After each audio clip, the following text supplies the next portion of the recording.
Hello and welcome to this review of my Cherry G81-3000 LPNGB. It was made in the year 2000 in Germany, and I got it from a recycling centre for about 50 pence. And although it was in fair condition, it was missing quite a few of its original keycaps, which were white. So I took those off and replaced them with these black keycaps, which I got off a huge batch of other G81s I got earlier from the same centre. This is one of those keyboards. It's a G81-3000 LPNGB with a card reader here at the top. And I got over 30 of these keyboards, but all of them are missing their cable, so I disassembled them for switches and keycaps. These keycaps are very thick and made out of polyoxymethylene, or POM, a high-performance plastic with very low friction. As such, these caps feel very slick to the touch and have a unique feel to them. They're also very dense, and they make switches sound slightly deeper and more quiet than they otherwise would. The legends are created by first lasering the caps and then infilling them with a white filler material. This black on white look helps me distinguish this keyboard from my all-white G80s, and actually looks pretty cool in my opinion. I have a bunch of keycap sets like this left, which I'm selling at a discount at the moment, so get in touch with me if you want to know more. The G81 series uses Cherry MY switches, a cheaper alternative to Cherry's more well-known, fully mechanical MX series. These MY switches are essentially discrete modules with a slider with spring over a leaf spring that are positioned over a membrane. I've got one here to show you how it works.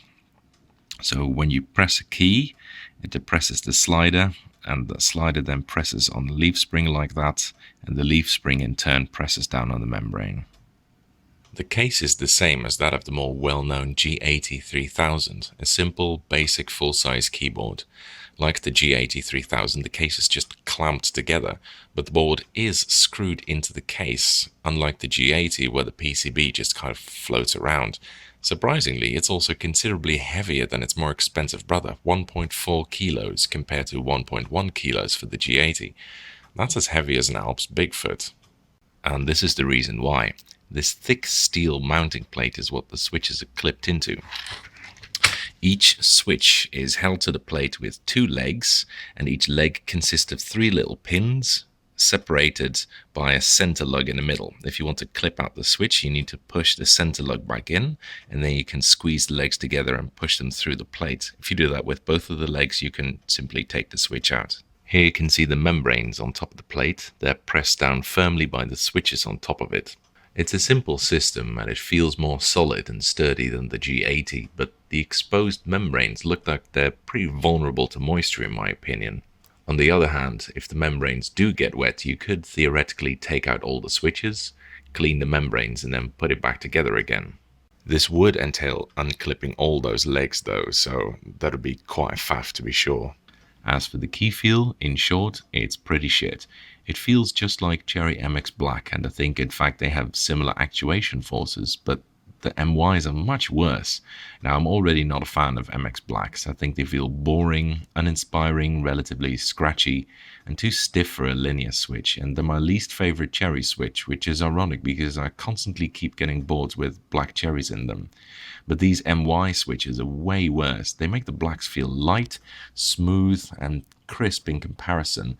They do actuate before bottoming out, so that's at least one advantage of this switch over a normal membrane or rubber dome system, but overall they're still among the worst switches I've tried so far, almost as bad as those Amstrads I reviewed earlier. Ugh, bleh, just bleh, yeah. The only thing I like more about these MYs compared to MX Blacks is the sound. MX Blacks have a fairly annoying, hollow, plasticky, rattly, relatively high-pitched sound, and I've got a G80-3000 here with Cherry Blacks in them to demonstrate that for you.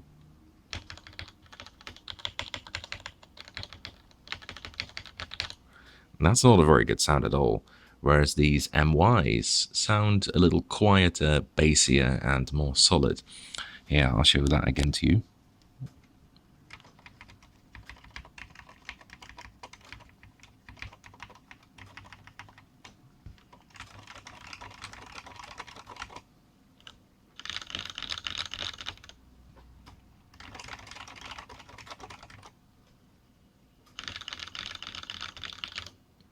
Overall though, I'm not a fan. The board itself is alright, the clamping feels a bit cheap and, to be honest, quite un-German, but at least the metal plate feels solid. The switch sound is okay, better than most other Cherry switches in my opinion, but the key feel just ruins it. This wasn't a particularly nice keyboard to be testing for 2 weeks, but hey, it looks pretty rad like this at least. That's it for this review. Thank you for watching, I hope you enjoyed it, and following is a typing demonstration of me typing on this keyboard.